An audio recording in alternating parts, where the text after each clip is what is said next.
Good morning. This is Mellonie Richardson with Los Rios Community College District. I'm the Human Resources Officer for recruitment, which basically means that I oversee all recruitment matters. And that encompasses a lot. So I just wanted to check in and let everyone know who I am, talk a little bit about my role, and then my background, and we'll jump into the agenda. So again, I'm the Human Resources Officer. I oversee recruitment from the district from the very start of the process until I make the offers at the end of the process. Differs a little bit with faculty because often the colleges will make the offers, but I make management, supervisory, and classified offers. So from that initial application screening to the very end, I also travel on the road for recruitment. I met many of you on the road or out in the community. And I have been with Los Rios almost 9 years.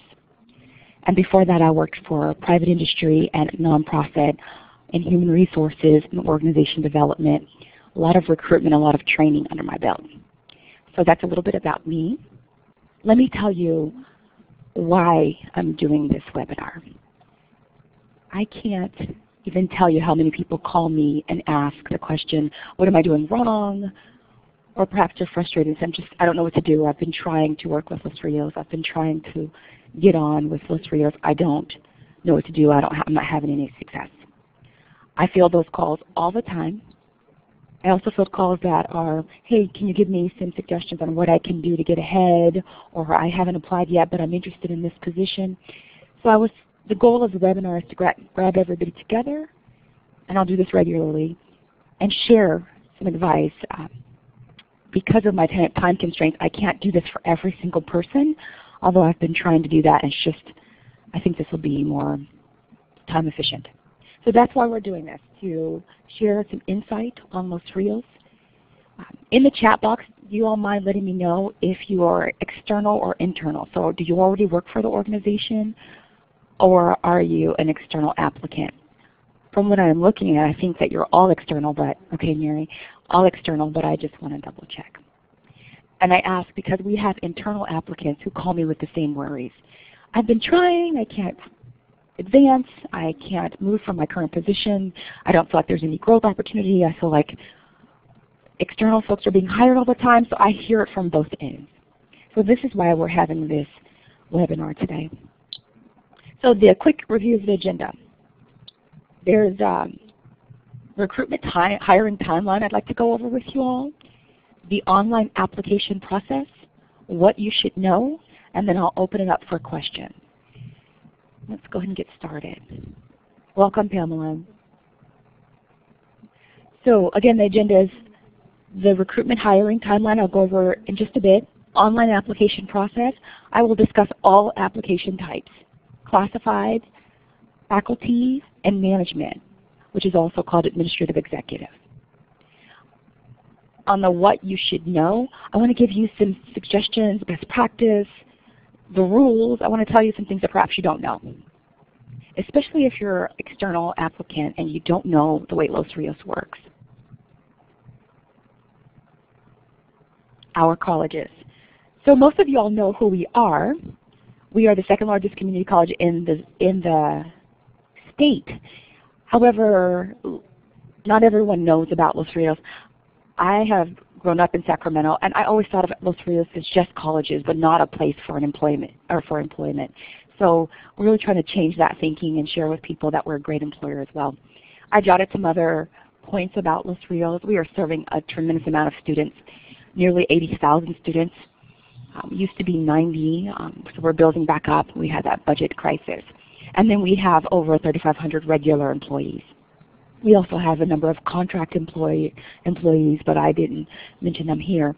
I gave a quick snapshot of all of our colleges: American River College, Cosumnes River College, Folsom Lake College, and Sacramento City College.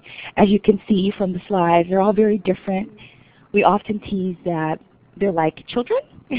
So they're all different personalities, and if you know anything about Sacramento, they're all located in different areas in Sacramento, also El Dorado County. We have 11 centers. Our newest center is the Elk Grove Center, It is South Elk Grove, near Highway 99. Beautiful, lovely campus, serving a lot of students coming from Stockton area, Galt, Lodi. So we really keep growing. We are also on the UC Davis campus, which is one of the first community colleges to do that, to have a center on a university campus. So we're very excited about that. So up and down Northern California, you'll find us. So this is a quick overview of who Los Rios is. I find that when I go to Southern California, particularly for the faculty recruitment fairs, they have no idea who Los Rios is. LA is so huge. LA is #1 in community colleges, and so I have to sell them on Sacramento and how lovely and beautiful it is. You all are here, so I don't think I have to sell you, but that's just a little bit about our colleges. Really briefly, I'm going to share our vision statement, and I'll give you a moment to read that.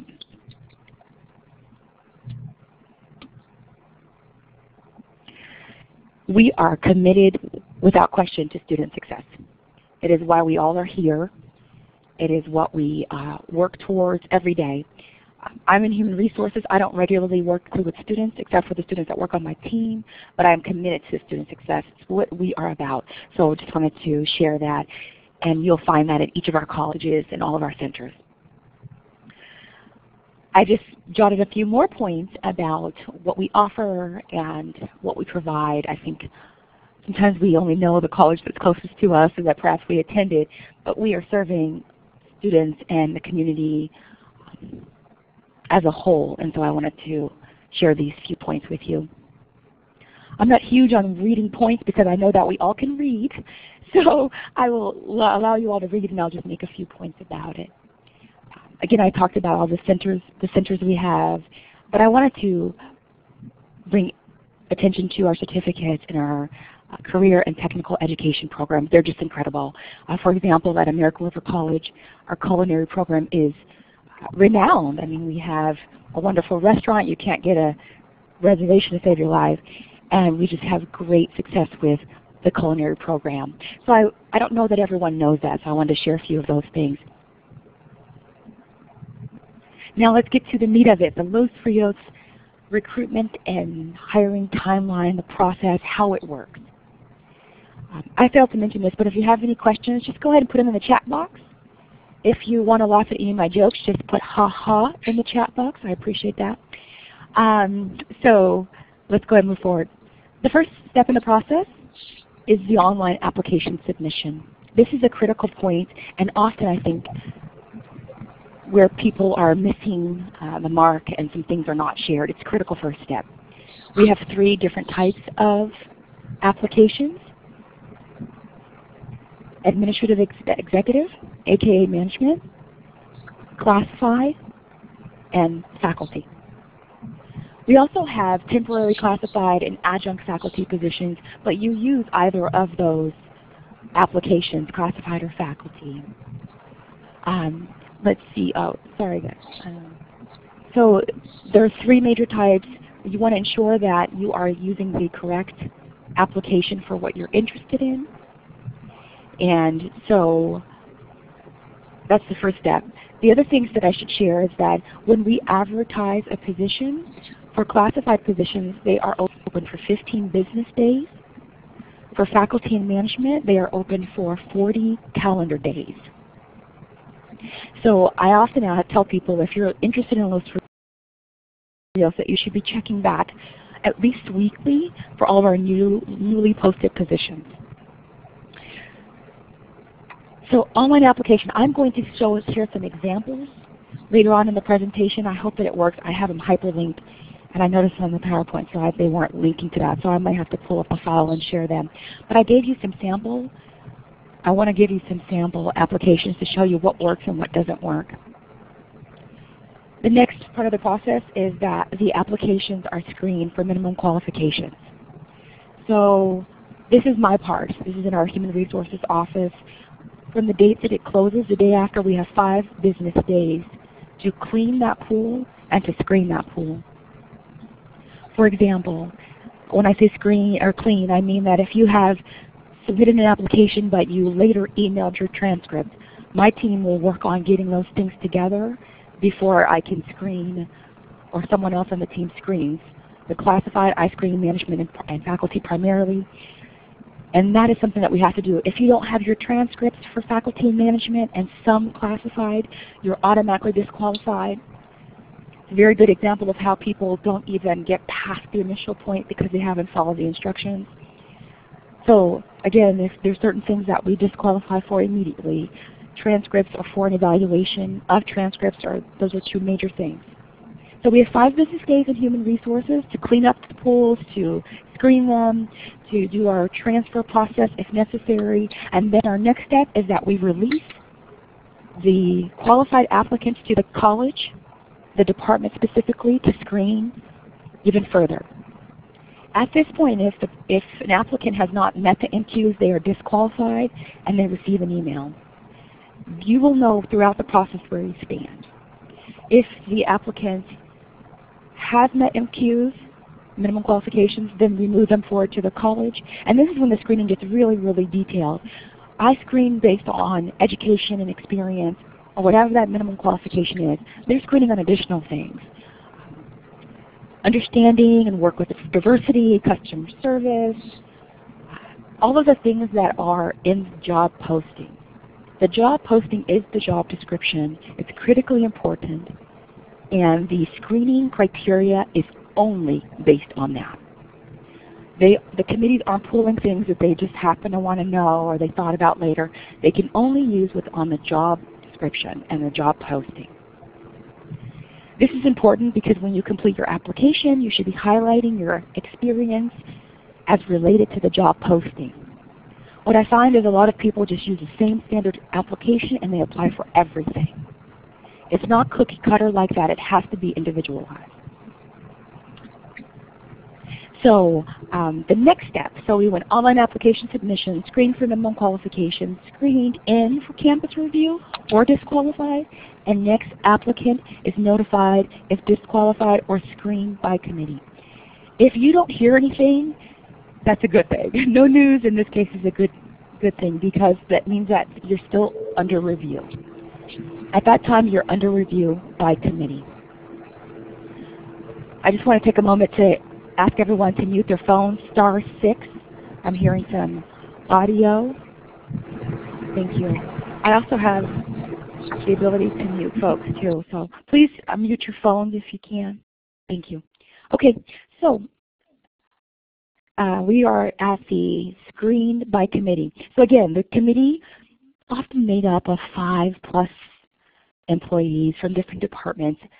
The average size is 5. The largest I've seen are 21 panelists, and that's for a president search and AmeriCorps for college. 21 is a huge number. It's not a great number. Can you imagine walking into a room to interview and there are 21 folks that you have to address? So committee screens the applications that have met MQs, and then they determine who they want to invite to interview. That's the next step. So they will contact the Human Resources Office. They'll share the list of applicants. These are the individuals we'd like to invite to interview. We then take over the process again, and we do an EEO, like demographics search to identify the diversity in the pool. We're looking for race and ethnicity, gender. And so we look for those things to make sure that we're having equal representation of groups within the pool. When this is approved by Human Resources, we will either begin the interview invitation process, where my staff is calling folks and inviting them to interview, or we will kick that list back to the college and say, it's approved, move forward with your invitation to interview. At the college level, they invite the faculty and management to interview. So that's really how that process goes. If there are applicants who are not selected to interview, they are notified at that time with regrets. So each stage of the process, you're notified if you're moving forward, if you are not moving forward. We usually do that via email. So often you have to check your spam if you haven't been getting any notices, perhaps that's why. So we email regrets. We email an invitation to interview, and if we don't hear back from applicants on that list, we call them to follow up. That's how that process works. Again, online application submission, screened for minimum qualifications here in Human Resources, then shared with our college, the specific department. They do additional screening, very detailed screening. They then notify us of who they're interested in interviewing, and we disqualify people who haven't been invited to interview. We send regrets. Any questions at this point? You please use the chat box and let me know if you have any questions. If not, I'm going to go ahead and move on. That's a general overview of how the process works. I can always go back as well. Okay, applications must have. Absolutely need to have. Yes. I'm sorry. Hello. Yeah. Can I ask a question before you move on, please? Sure, go for it. And tell me your name. Okay. My name is Njutela. Great.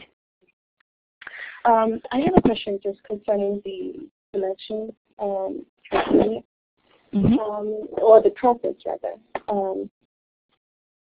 You mentioned an individualized approach here. So you have the applicant has to have an individualized approach for the specific position. If the minimum qualifications for a position that is classified is associate or some college, and you'll have a master's or a doctorate for that particular position, how do you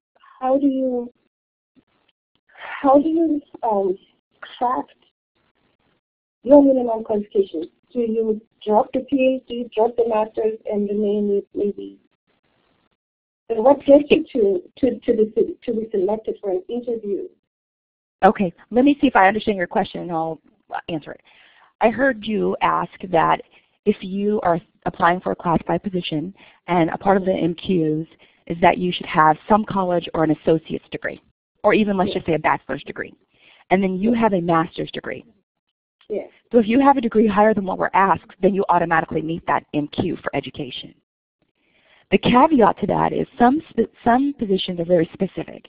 You have to have some college or this many units in business courses or finance. Some are very specific. And I'm glad you asked this question because we really have to pay attention to the minimum qualifications because they vary. Some are very general, like just have a degree. Some are very specific, have a degree in chemistry, have a degree in English. So it's really important to pay attention to that MQ. So I think that's your first part of the question. So if you exceed the education, excellent, you exceeded, you needed and exceeded. If the second part of your question, I believe that you're asking is how is that ranked at the committee level? Is that what you're asking?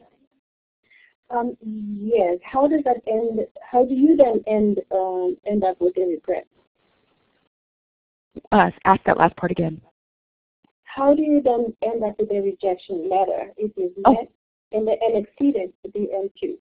Gotcha. And you have the specific, the requisite experience that we've asked for. Including the subject area. Okay. So first of all, if you meet the MQs, you don't get screened out at the HR level. So that's not, I think, what you're asking. You're asking at the campus level. Why if you seem to have met those, then why are you screened out? Is that correct? Yes. Okay, let me answer that. So you've met the MQs, you go move on. That's our obligation, that you have met the minimum qualifications, you move on. At the college level, they're asking way more than that. They're looking for way more than that. They have already assumed and know that you meet the basics. The other things they're looking for are based on the committee. Each screening criteria document is different for each committee. So I can't even tell you exactly what that might be because it's different for every committee. I can say again that it has to be based on the job description and it has to certainly be relevant to the position. So for example, let's use my position as an example. Human Resources Officer. I met the MQs, I exceeded them, I have a master's degree, it asked for a bachelor's. I met the years of experience, I exceeded that, okay fine, no problem, I meet the MQs. I move on to screening. On screening they might have a point about completeness of application. If I have been very vague on my application, if I have missed sections, if they are scoring 5, I might get 1. If the next question is about diversity and there's this really critical EEOC, Equal Employment Opportunity Question, aka our diversity question. If they ask about diversity and working with diverse population, if that's a criteria and I put I like to eat Chinese food, I've seen it, I'm not making this up. If I just list I'd like to eat Chinese food, out of a score of 5, I get a 0. If they ask about software and I don't list the software on my application that I know and I'm not detailed about it, then I might get a 2 if I say Microsoft Word, versus if I say I'm proficient in Microsoft Word, PowerPoint, Outlook, links, Publisher, I use this in this capacity under my job duties, then they can rank me out of a score of 5 or 10, they can rank me a 10 or 5. Do you see where I'm going with this? They are looking at it and drilling down way more than human resources. They are looking at all of the application documents, they are looking at the application, and they are ranking accordingly. So sometimes the pools are so dense and so competitive that everyone in the pool is already qualified, but they differ in ranking because of how they've presented the information. Does that help answer the question? Yes, thank you. Great. Can I move on? Okay, let's go for it. Detailed information. This goes into some of what I was going to share. So what's really important, my top 5, you have to detail information on your online application. Some people think that it's okay to say see resume. It absolutely is not. In fact, in our online application instructions, we say do not type see resume. People still do it. It's really important that you share on that online application because it's our master document. If you have to cut and paste from your resume, no problem. Go for it. Make sure that online application is complete. It is the first document that's screened, and if the pool is really, really large, it has the biggest weight. Professional presentation. All of the documents that are submitted should be professional in their presentation, the information share, the contact information. I wish I didn't have to say this point, but I do. I can't tell you how many email addresses that are so inappropriate, or a list of reasons why you left the position. I mean, professional presentation is critically important. Impactful diversity response. I mentioned this just a little bit before. There's a question about equal employment opportunity. Can someone mute their phone? I keep hearing ambient audio and someone flipping pages. *6. Thank you. So the impactful diversity response. It is saying, first of all, it's answering the question. There are 2 of them. The other part is just even giving examples, samples of what you've done, really truly showing your involvement, awareness, and knowledge of diversity. You don't have to just do that in that one question. I recommend that you do it throughout your application. When I'm screening a pool and I'm doing the criteria and there's a point on there about diversity, there usually is, or customer service, you have to figure out how you can illustrate that on your application and resume, and even your letters of recommendation. I did so on my application. I'll give you an example. For that question, it says, let me pull the exact question up, because I'll pull it up and I'll read the question to you, and then I'll share with you an example of what an adequate answer is.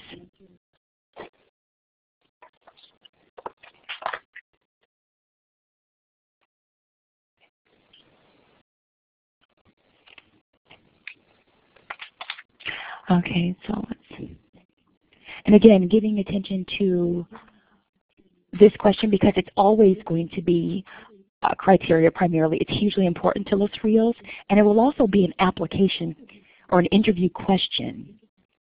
So that's important to note. Okay, so the question, and it's at the top of the application process, so if you speed through you'll miss it, but the title is Equal Opportunity.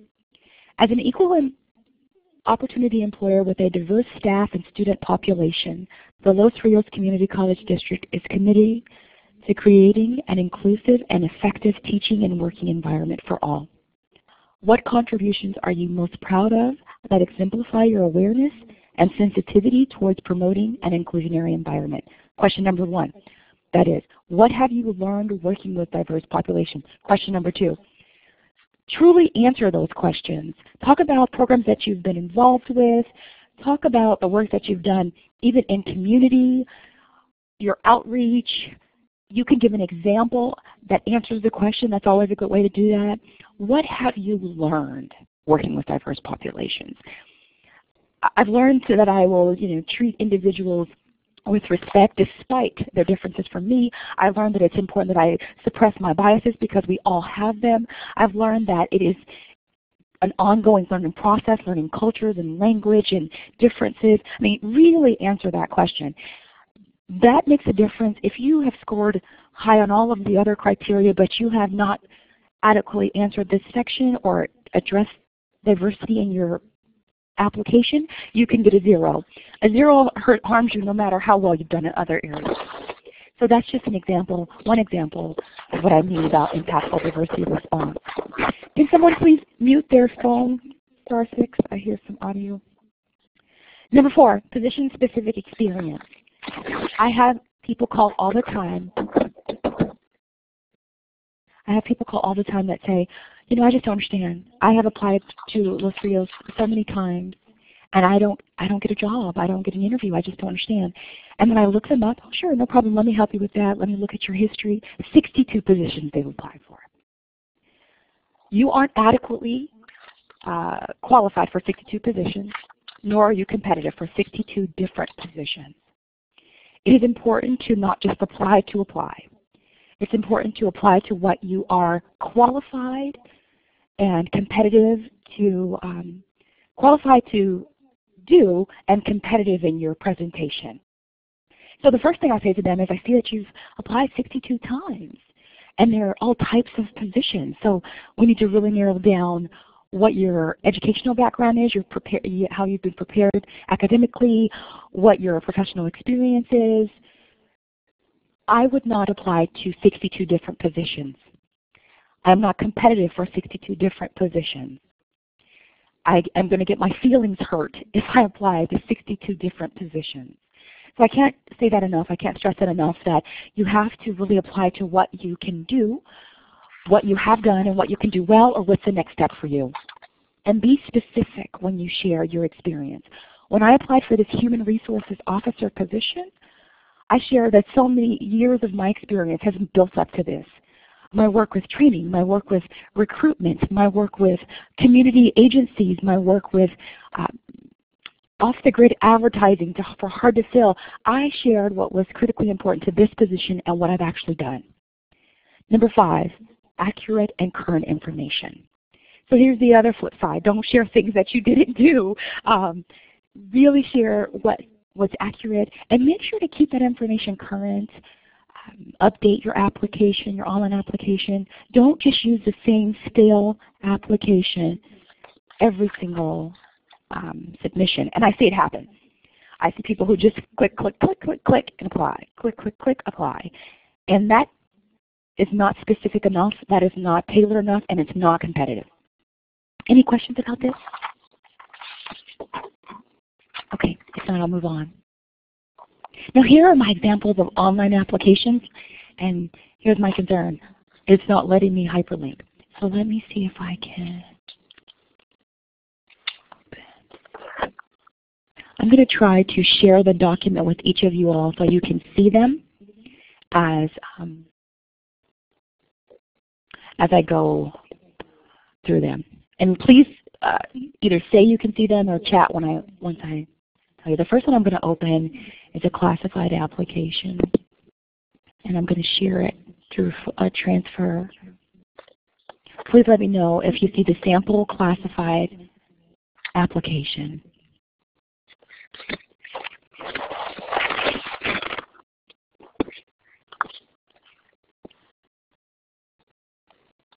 I see rumbling, but I don't see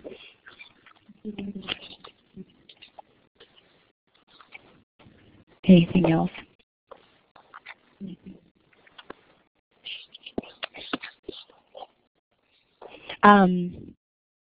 It looks like that I've sent it to you all. and then you could open it or save it. Got it. Oh, so Carlos got it. Okay, great. So I'm excited. Nice. Several of you all see it. This makes me happy. Okay. Okay. So I'm going to grab my document and talk to it. So now that you can see it, I can see it. Do you all see that? I put myself in there, Mellonie Richardson, mailing address, comfortable, cozy, Sacramento. Okay. I'm going to scroll through and talk to the document. Scroll down just underneath employee student ID. Are you currently employed? This, for classified folks, this is really critical. If you are an employee, please note that. It helps us in our processing as far as transfers if we have to consider it. The equal opportunity question that I just read a little bit ago is there below. And my notes are there. Truly answer the question, share details, solid example. And I talk about how this is ranked directly. Scroll down some more. If related to the duties of this position, indicate software applications with which you are familiar. It is not enough to just say, I know Microsoft. I gave an example of some of the things you can list. Even if you feel that it's not directly related, but it can illustrate your ability to learn new software, I would list it.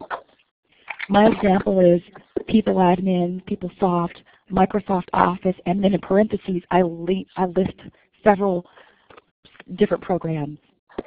Also, I listed internet browsers because most jobs use them. So this gives an example of how you can laundry list your software. For classified folks, this is really important because when that question and the criteria, there's always a question about software, always. I can guarantee you. If there's a criteria about software, there's always a question in the interview about software. You want to make sure you flesh that thing out. Okay. And then on the left of that, it says, if related to the duties of the position, please list any current valid certifications.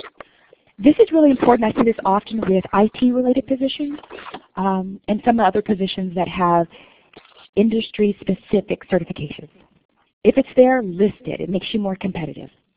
Because on the screening criteria, there might be a space for additional education or certifications. Okay, move on down. The education, it's important to list it and accurately.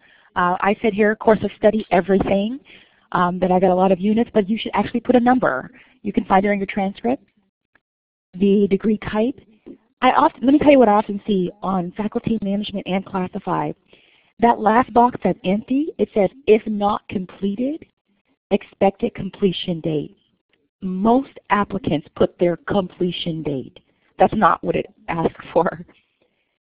Yes, you completed it, so that should be blank. If you haven't completed, I see this with PhDs all the time, they'll have no and their completion date.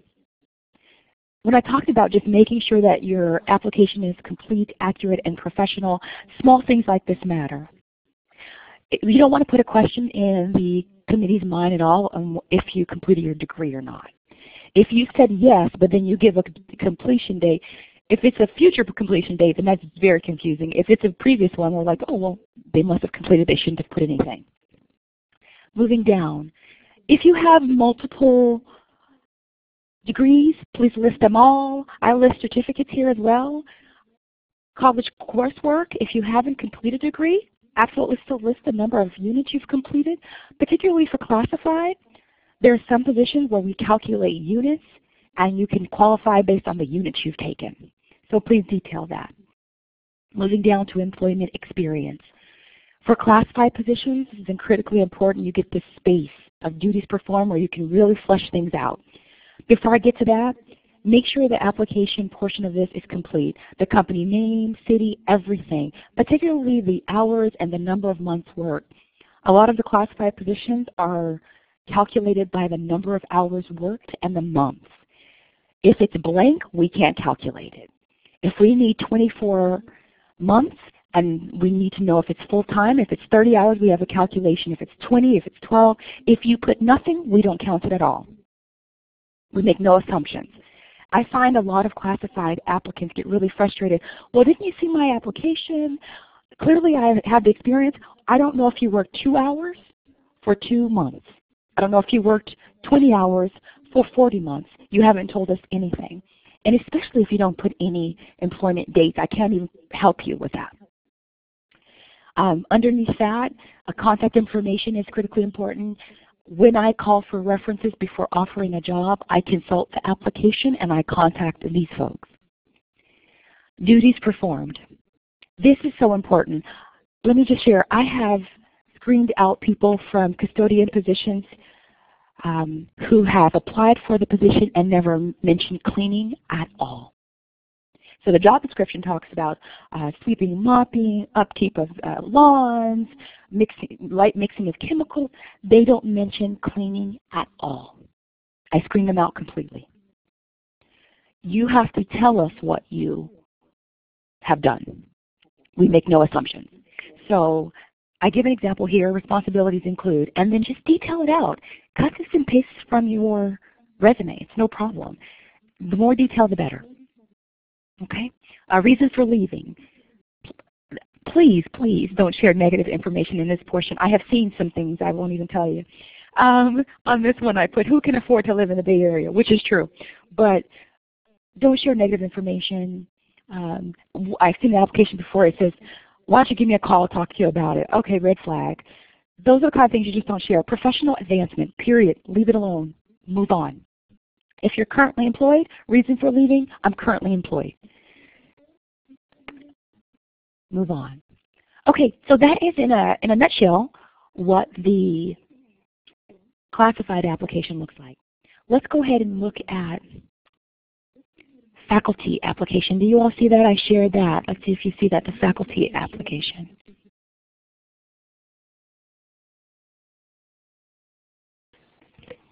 Chat me if you see it. Okay. Okay, yes.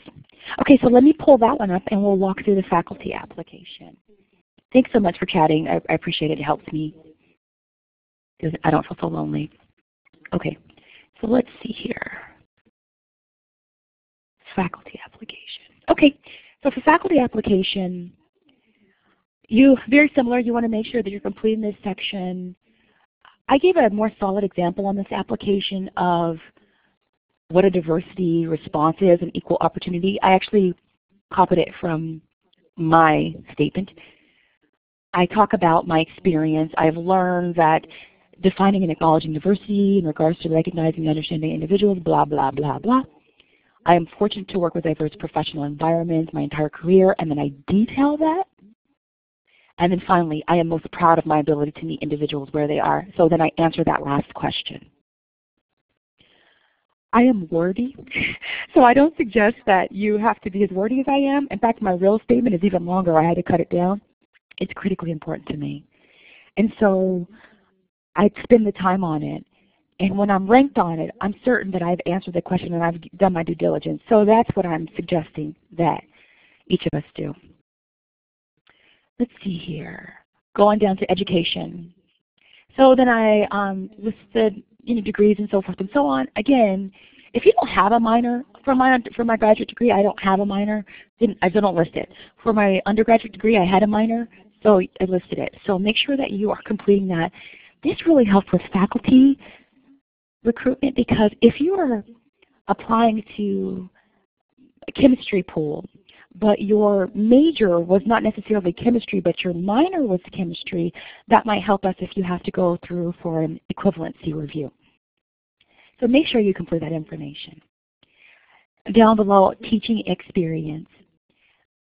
I often tell people if you haven't taught professionally, list the classes and trainings you've had. You still have taught. So, but here you list specifically all of the information, and the number of months is critically important, and the courses, the subjects, grades taught, and then either if you're full-time or part-time, and then your employment information. Okay, related work experience. This is really good, particularly for people who are coming from industry into faculty ranks.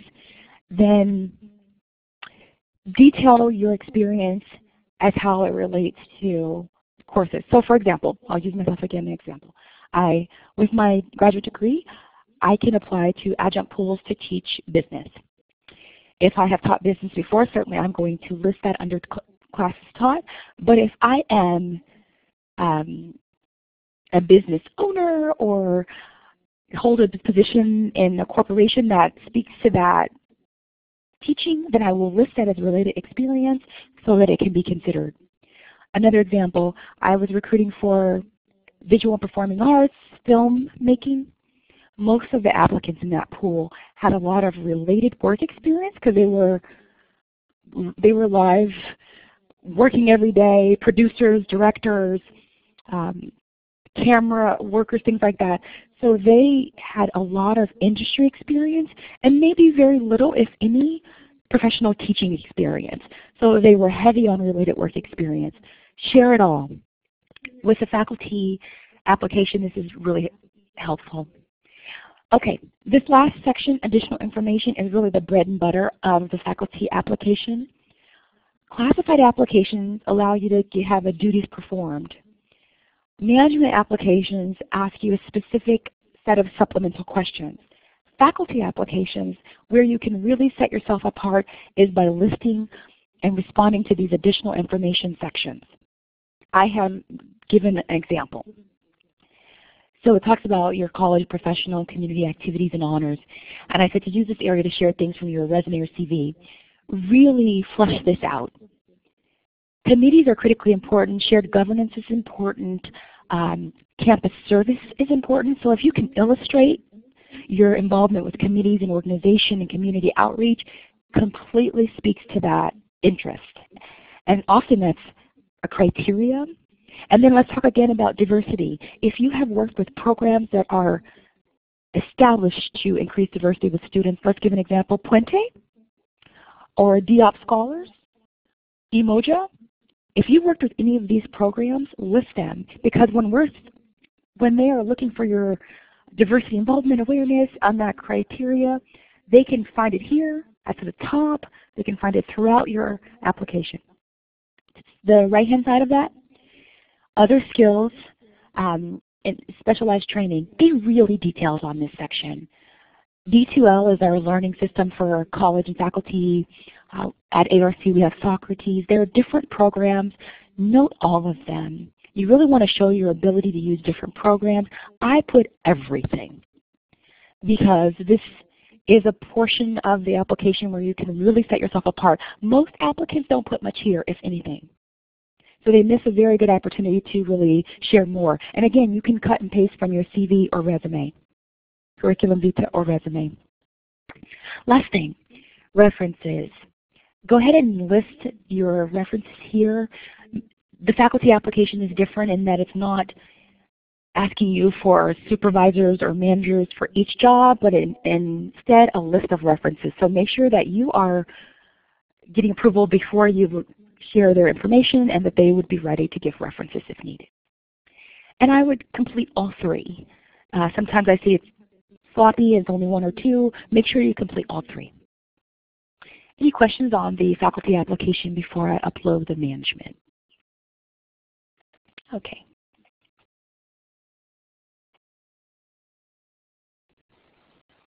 Sample management application. It's coming your way. It's loading right now. Management, administrative, executive applications are different. If you have it, a quick chat will help me with that.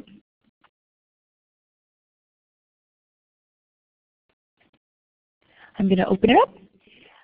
Very similar. I still live at Comfortable Cozy is my mailing address. We talked about the equal opportunity. I think I've mentioned that enough.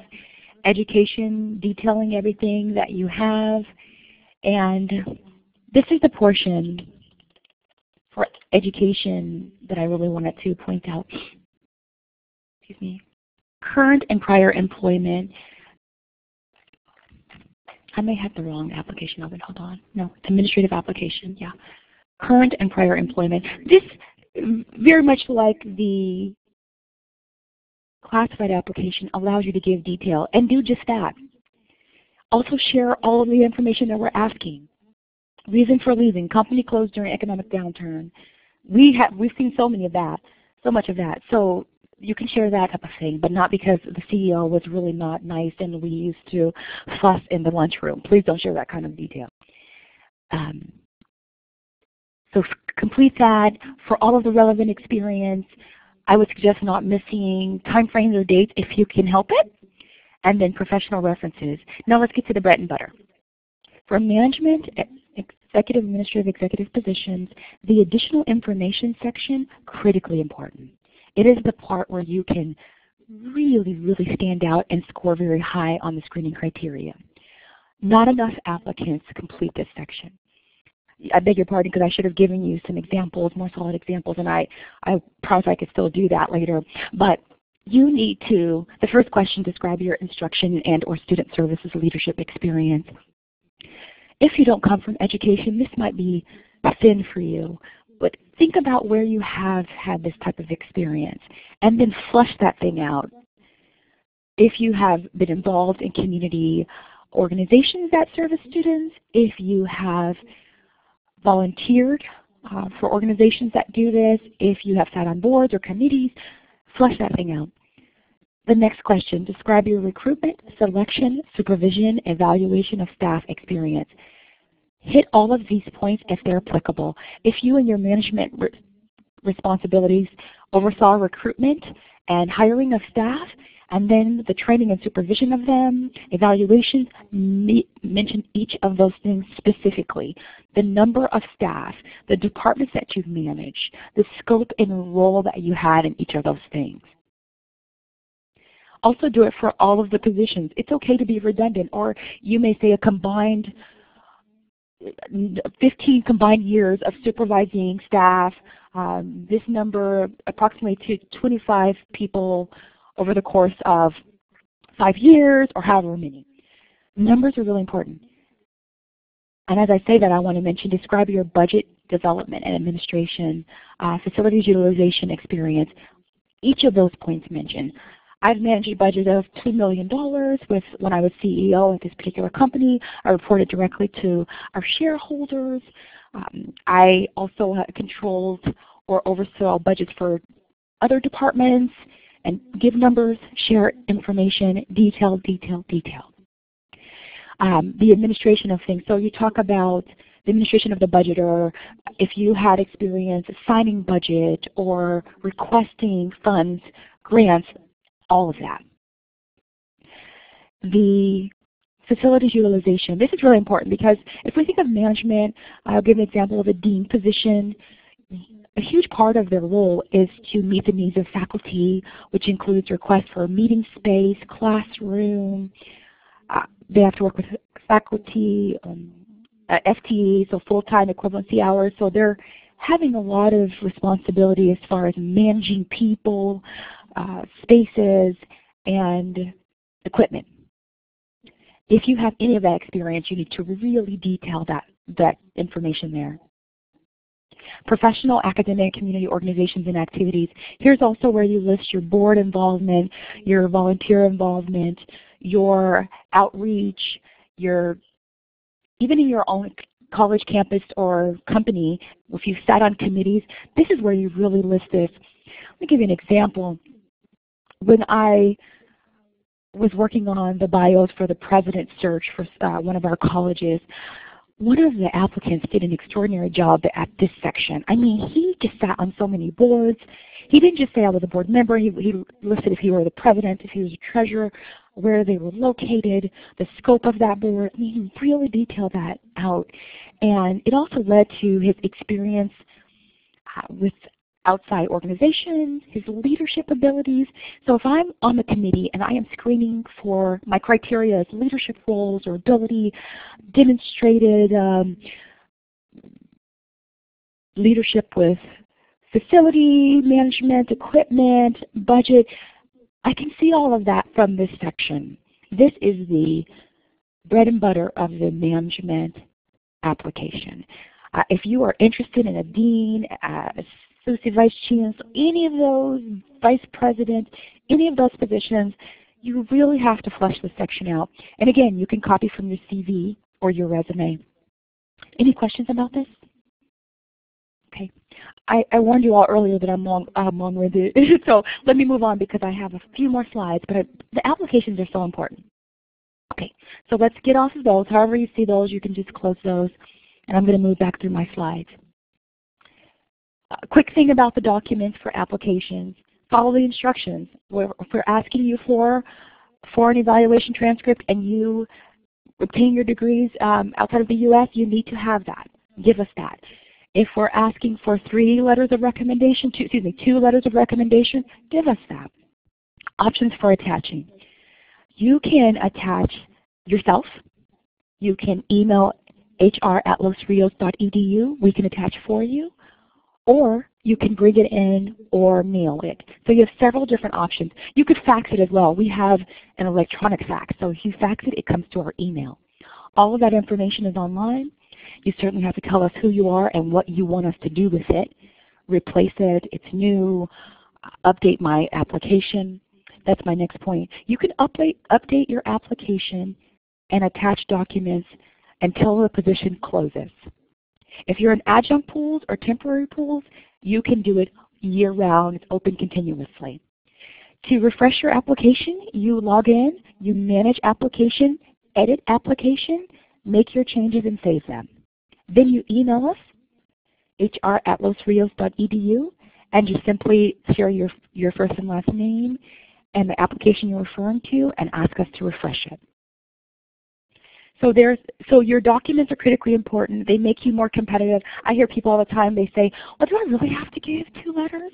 You don't have to give 2 letters. We won't disqualify for you for that. You certainly can, it will impact your screening. You don't have to write a letter of interest. If you don't, it can impact your screening. And when I say impact your screening, I mean impact how you are screened as far as your criteria for being invited to interview. And then when you actually interview, when they're reviewing materials, in addition to that, if you don't have it, then it doesn't serve you well. What you should know, the rules. The close date is the close date. We're not accepting documents after that. You can't apply after that. You can't jump in or squeeze into the pool. It's done. It's removed from our website. It's closed. That is the end of that. If you met that deadline and you emailed us at 10 p.m. the night before it closes, no problem. We will still attach in those 5 days that I mentioned that we're cleaning up. We'll still attach and do all of those good things. Criminal convictions. If you have a criminal conviction, you have to acknowledge that you have a responsibility to share that with us. The form is a P-881. It is a form that arrests which led to convictions for crime. You complete this, even if it's been sealed or expunged, you complete this and submit it. And if we've approved it before, I approve these things. If I've approved it before, no problem. We just approve it again and move forward.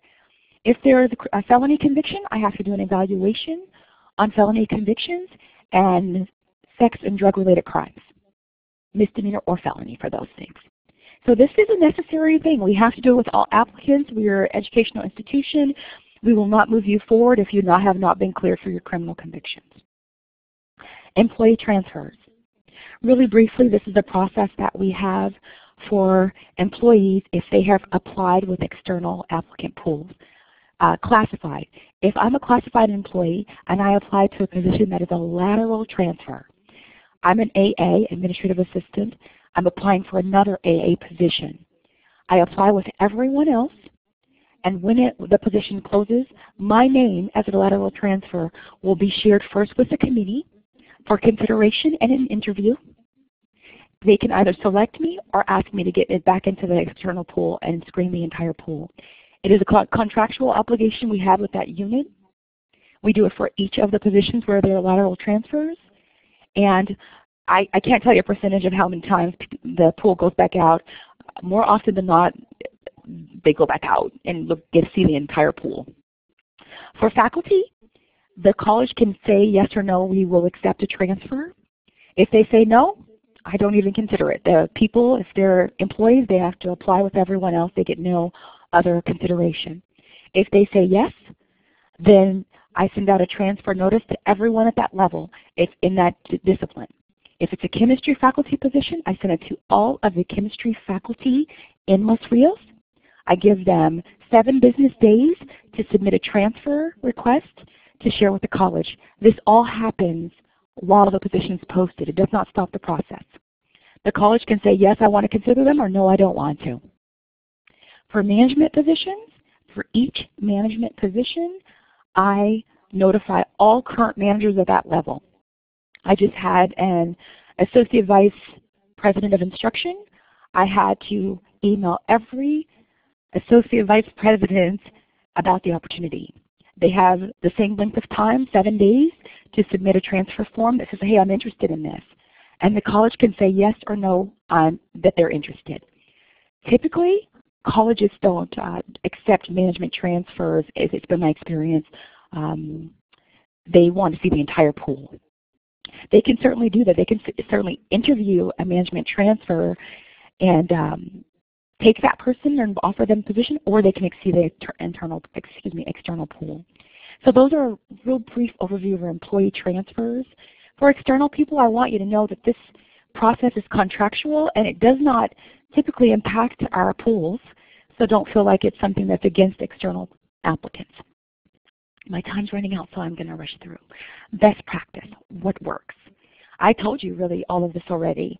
What works is being accurate, completing the information, being detailed, applying for what really you are qualified for and competitive with. It also helps to provide all of the information that's asked as an attachment. It works that you are thorough in your investigation of the job description so that you can speak to it. Let me tell you what to avoid. I've already also told you this. Don't apply for everything. You're not qualified or competitive for everything. Don't immediately think it's something that you've done wrong when you don't get called. Make sure that you complete everything so that your presentation is as thorough and complete as possible. Avoid making assumptions about the process. Oh, they only hire internal people. Oh, they only hire external people. Oh, there's no opportunity for me there. I won't meet the NQs. Make sure you read it. All the information is provided. Okay. Here's something that I wanted to share. If you're not familiar with mind mapping, I love it. I use it for everything. You can do it for professional life, your personal life. Here's the career planning, a lifelong process. It's a mind map. I want to share this because I think it's helpful.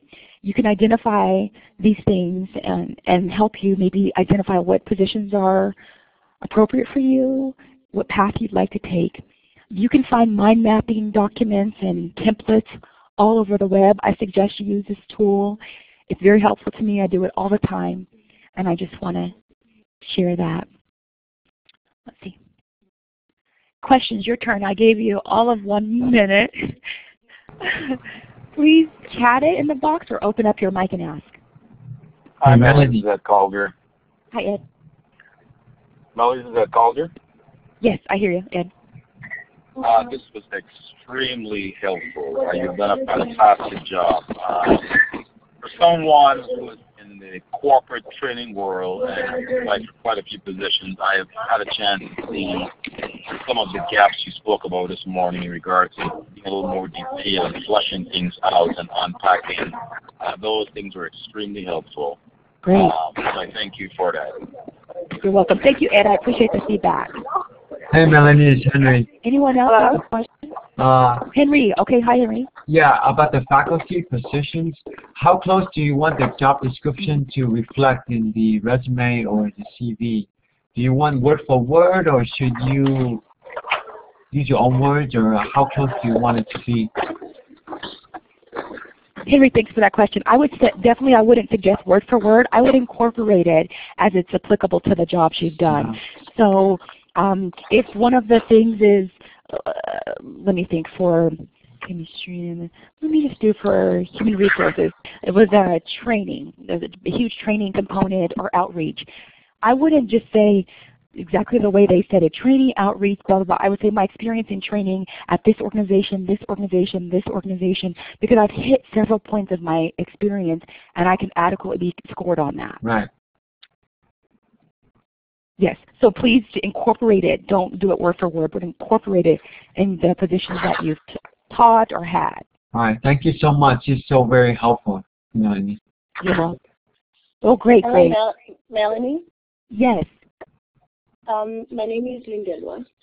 Hi, how are you? You have a question? Yes. I work in a federal environment here, so I haven't been able to look at anything as you were taking the participants through the process. They were looking at something, and I couldn't. I'm just curious to know if you will post the webinar somewhere. I sure will. It's recorded, but I will also share my PPT. So for everyone who, my PowerPoint, so for everyone who couldn't make it to, or if you made it and couldn't see it, I will reply to that invitation and I'll share that, my PowerPoint. Okay. Thank you so much. You're welcome. Thanks for joining us. Anyone else? Melanie had one quick question. This may be an offline question in regards to the position that I've actually applied for.